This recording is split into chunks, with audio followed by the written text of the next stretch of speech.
we will see about standard scalar. So இந்த standard scalar அப்படின்றது future ஸ்டடிங்ல ஒரு method. Future studying என்ன பண்ணுவாங்க அப்படின்னா டேட்டா ப்ரீ ப்ராசஸிங் பண்ணுவாங்க. நம்மகிட்ட இருக்கக்கூடிய ஃபியூச்சர்ஸ் வந்து they will convert into ஒரு பர்டிகுலர் ரேஞ்சில் கன்வெர்ட் பண்ணுற மாதிரி they will do it. there are many types of future scaling. Normalisation அப்படின்னு சொல்லி ஒரு மெத்தட் இருக்கு. ஸோ நார்மலைசேஷன்ல என்ன பண்ணுவாங்க, 0 to 1 எல்லா ஃபியூச்சரோட வேல்யூஸும் வந்து 0 to 1 வர மாதிரி சேஞ்ச் பண்ணுவாங்க. ஸ்டாண்டர்ட் ஸ்கேலர் என்ன பண்ணுவாங்க அப்படின்னா they will consider the mean and the standard deviation. மீனோட வேல்யூ வந்து 0ஆகவும் அந்த டீவியேஷன் வந்து the variance should be 1 அந்த மாதிரி வந்து they will convert the values. So அப்படி கன்வெர்ட் ஆகும்போது somewhere between -3 to +3 அந்த வேல்யூஸ் வந்து கன்வெர்ட் ஆகும். ஸோ அந்த ஸ்டாண்டர்ட் ஸ்கேலரோட ஃபார்ம் என்ன, how we implement it in scikit-learnல அதோட லைப்ரரி என்ன இருக்கு, அதை யூஸ் பண்ணி நம்ம பைத்தான்ல அதை எப்படி இம்ப்ளிமெண்ட் பண்றது அப்படின்றத பார்க்கணும். ஸோ இந்த ஸ்டாண்டர்ட் ஸ்கேலரோட ஃபார்முலா வந்து h new is equal to h minus mean of h divided by standard deviation of h. இங்க வந்து h அப்படின்றது it refers to the ஒரு பர்டிகுலர் ஃபியூச்சர். ஒரு நம்மளோட டேட்டா செட்ல இருக்கக்கூடிய ஒரு ப்ராப்ளம் வச்சுட்டோமே, அந்த ப்ராப்ளம்ல இந்த h அப்படின்றது ஓல்டு வேல்யூ, அதாவது நம்ம எந்த வேல்யூவை வந்து நம்ம ஸ்டாண்டர்டைஸ் பண்ண போறோமோ அந்த வேல்யூ. மீன்ன்றது அந்த ஃபியூச்சரோட மீன் வேல்யூ, ஸ்டாண்டர்ட் டிவியேஷன் அப்படின்றது அந்த ஃபியூச்சரோட ஸ்டாண்டர்ட் டிவியேஷன். ஸோ ஃபார்முலா வந்து என்னன்னு பார்த்தீங்கன்னா h minus mean divided by standard deviation. h new அப்படின்றது ஸ்கேல் பண்ணி நமக்கு வர ரிசல்ட் வந்து h new அப்படின்ற வேரியபிள்ல ஸ்டோர் ஆகுது. சாரி, h new அப்படின்ற வேரியபிள்ல அந்த ஃபார்முலா படி h new வந்து அது இருக்கும். So we will see an example. ஒரு ஃபியூச்சர் ஒரு சிம்பிள் செட் எடுத்துருவோம். 3, 6, 9, 12, 15 அப்படின்னு இருக்கு. ஸோ நம்ம ஸ்டாண்டர்ட் ஸ்கேலர் அப்ளை பண்ணோம், இந்த ஃபார்ம் அப்ளை பண்ணோம்னா first we have to find the mean and the standard deviation. mean first identify பண்ணோம், ஃபர்ஸ்ட் ஸ்டாண்டர்ட் டிவியேஷன் பண்ணோம். ஸோ மீன் எப்படி பண்ணுவோம்னா as usual we will sum all the numbers and divided by the number of elements. எல்லா நம்பர்ஸையும் some பண்ணிட்டு number of elements வந்து இங்கே 5 அதெல்லாம் divide பண்ணோம்னா நம்மளோட மீன் வந்து 9. ஸோ ஸ்டாண்டர்ட் டிவியேஷனோட ஃபார்மா இதுதான். அதாவது ஒவ்வொரு நம்பரையும் வந்து we will subtract with மீனை வந்து ஒவ்வொரு நம்பர்ல வந்து சப்ட்ராக்ட் பண்ணிடுவோம். நமக்கு இந்த மீன் வந்து 9. So first number is 3 minus 9 the whole square plus அதே மாதிரி சம் ஆஃப் ஸ்கொயர்ஸ் தான் ப்ளஸ் 6 minus 9 மீன் அதே 9 minus 9 plus 12 minus 9 plus 15 minus 9. ஒவ்வொரு நம்பராக எடுக்கணும், அதை வந்து மீனோட மீனை வந்து அதில் வந்து சப்ட்ராக்ட் பண்ணுறோம், ஸ்கொயர் பண்ணுறோம். அதே மாதிரி we will do it for all the numbers divided by total number of elements. The square root வந்து டோட்டலாக வரும், both the numerator and the denominator. So அது எல்லாத்தையும் சம் பண்ணீங்கன்னா இப்போ 3 minus 9 அப்படின்னா 3 minus 9 is 6. So 6 square plus 6 square அப்படின்றது 36. 6 minus 9ன்றது -3. இங்கேயும் -6 தான் வரும் ஃபர்ஸ்ட் நம்பரும். -6 into -6 plus 36. Second number -3 into -3 9. 9 minus 9 0 square 0 9 plus 36. So 12 minus 9 அப்படின்றது 3 square வந்து 9. இங்க 15 minus 9 அப்படின்றது 6 square வந்து 36 divided by 5. So இது எல்லாத்தையும் சம் பண்ணீங்கன்னா 90 divided by 5 equal to root of 18 4.24 something, approximately 4.24. So இதை வந்து நம்ம அப்ளை பண்ணுறோம். இதில் நம்மளோட ஃபார்முலாவில் h minus mu அப்படின்றது mean divided by standard deviation.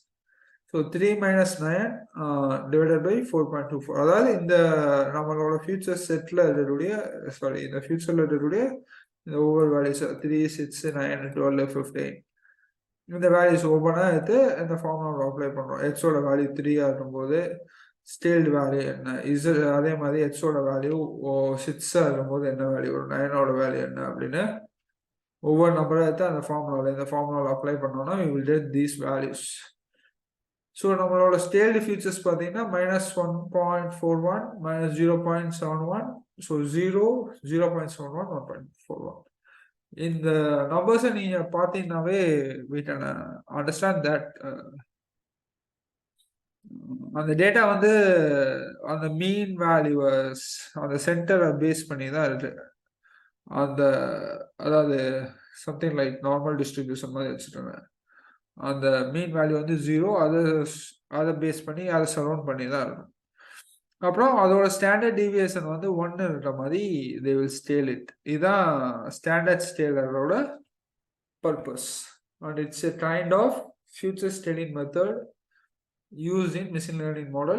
So future scaling அப்படின்றது we implement it to, அதாவது எல்லா ஃபியூச்சர்ஸோட value should be in the same range.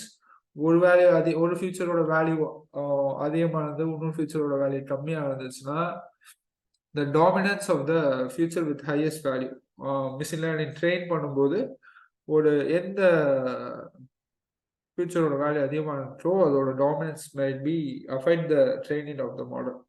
So அதனால ஸ்கேல் பண்ணுவோம். ஸோ இப்போ வந்து வில் சி பைத்தான் கோட்ல பார்த்துருந்தோம். ஸோ ஒரு சிம்பிள் எக்ஸாம்பிள் தான் எடுத்துருக்கோம். ஒரு 2 வேல்யூஸ் மட்டும், 2 value in the sense you can consider this as 2 columns மாதிரி வச்சிருக்கோங்க. 2 காலம்ஸ் எடுத்துட்டு standard scaler stlen dot pre-processing stlen dot. So now as already specified scalar the future scaling அப்படிங்கிற process வந்து it's machine learning மாடலோட pre processing ஸ்டேஜில் வரும். So அதில் தான் அவங்க ஸ்டாட்டிக் லேர்ன்லையும் வச்சுருக்காங்க அந்த பேக்கேஜை. ஸோ இம்போர்ட் ஸ்டாண்டர்ட் ஸ்கேலர் ஒரு அரே கிரியேட் பண்ணிடுறாங்க. ஸோ இன்ஸ்டன்ஸ் ஒன்று கிரியேட் பண்ணுறோம், ஸ்டாண்டர்ட் ஸ்கேலரோட இன்ஸ்டன்ஸ் கிரியேட் பண்ணிடுறோம். ஃபிட் டிரான்ஸ்ஃபார்ம் அப்படின்னு சொல்லி ஒரு மெத்தட் யூஸ் பண்ணுறோம். scalar dot அந்த இன்ஸ்டன்ஸ்னா ஆப்ஜெக்ட், நம்ம ஆப்ஜெக்ட் ஓரியன்டட் ப்ரோக்ராமிங்ல இருக்கக்கூடிய ஆப்ஜெக்ட். அதே மாதிரி scalar dot fit transform அப்படின்னா we are applying நம்ம என்னென்ன சொன்னோம், மீன் ஃபைண்ட் பண்றது, ஸ்டாண்டர்ட் டிவியேஷன் ஃபைண்ட் பண்றது, அதை வச்சுட்டு ஒவ்வொரு வேல்யூல அப்ளை பண்றது, அது எல்லாத்தையும் பண்றக்கூடிய ஃபங்க்ஷன் தான் இந்த ஃபிட் டிரான்ஸ்ஃபார்ம் ஃபங்க்ஷன். அதுக்கு எதை பேராமீட்டரா பாஸ் பண்ணோம்னா இந்த டேட்டா பேராமீட்டரா பாஸ் பண்றோம். ஸோ ஸ்கேலான டேட்டா வந்து ஸ்கேல்டு அண்டர்ஸ்டோர் டேட்டா ஸ்டோர் ஆயிருக்கு. ஸோ ஒரிஜினல் டேட்டா பிரிண்ட் பண்ணிடுறோம், ஸ்கேல் டேட்டா பிரிண்ட் பண்ணிடுறோம், மீன் வேல்யூ என்னன்னு பிரிண்ட் பண்ணிடுறோம், ஸ்டாண்டர்ட் டிவியேஷன் என்னன்னு பிரிண்ட் பண்ணிடுறோம். ஸோ இந்த மீனை ஸ்டாண்டர்ட் டிவியேஷன்லாம் பிரிண்ட் பண்ணுறதுக்கு நம்ம நம்பை யூஸ் பண்ணிடுறோம், np.mean of style data அப்படின்ட்டு. ஸோ ரன் பண்ணுறேன்.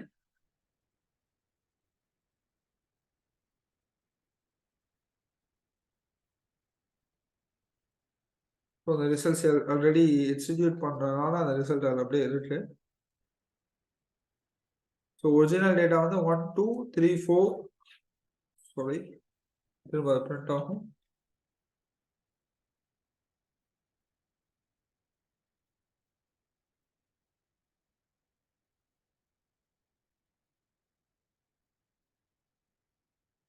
ஸோ ஒரிஜினல் டேட்டா வந்து 1 2 3 4 5 6 and 7 8.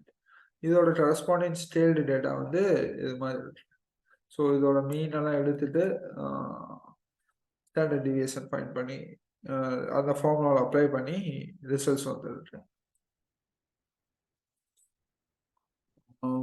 இதுல என்ன பண்ணலாம் அப்படின்னா ஃபிட் டிரான்ஸ்ஃபார்ம் அப்படின்றத வந்து we can split into 2 functions. Fit பண்ணிட்டு அப்புறமே நம்ம வந்து we can apply transform. ஏன்னா it will be useful for training டேட்டாலையும் டெஸ்ட் டேட்டாலையும் தனித்தனியாக பண்ணுறதுக்கு இது வந்து யூஸ்ஃபுல்லாக இருக்கும். அதே மாதிரி அதே டேட்டா தான் எடுத்துருக்கோம். ஃபிட் தனியாக பண்ணிடுறோம். அந்த டேட்டா வந்து ஜஸ்ட் we have ஃபிட் அப்படின்ற மெத்தட் மட்டும் யூஸ் பண்ணிடுறோம். ஸோ ஃபிட் அப்படின்ற மெத்தட் என்ன பண்ணுவோம், மீனு ஸ்கொயர் ஸ்டாண்டர்ட் டிவியேஷன் தான் ஐடென்டிஃபை பண்ணி வச்சுருக்கோம். ஸோ ஸ்கேலர் டாட் மீன் அப்படின்னா அதோட மீன் வேல்யூ என்ன அப்படின்றது பிரிண்ட் ஆகும். அதே மாதிரி ஸ்டாண்டர்ட் டிவியேஷன் என்னவோ அந்த வேல்யூ வந்து பிரிண்ட் ஆகும். அதுக்கப்புறமேலு ஃபிட் பண்ண டேட்டா வச்சுக்கிட்டு அதை மீன் ஸ்டாண்டர்ட் டிவியேஷன்லாம் ஃபைண்ட் பண்ணிடுறோம்னா அந்த வேல்யூஸ் வச்சுட்டு ட்ரான்ஸ்ஃபார்ம் மெத்தட் அப்ளை பண்ணுறோம் ஆன் த சேம் டேட்டா. இந்த டேட்டாவில் அப்ளை பண்ணுறோம். ஸோ இந்த ப்ரோக்ராமில் ஃபர்ஸ்ட் பார்த்த ப்ரோக்ராமில் ஃபிட் அண்ட் ட்ரான்ஸ்ஃபார்ம் ஒரே மெத்தடாக பண்ணோம். இங்கே வந்து தனித்தனியாக பண்ணிடணும். அவ்வளோதான்.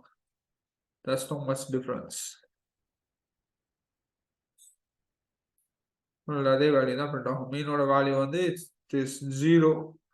ஸ்டாண்டர்ட் டிவியேஷனோட வேல்யூ வந்து இட் வில் பி 1.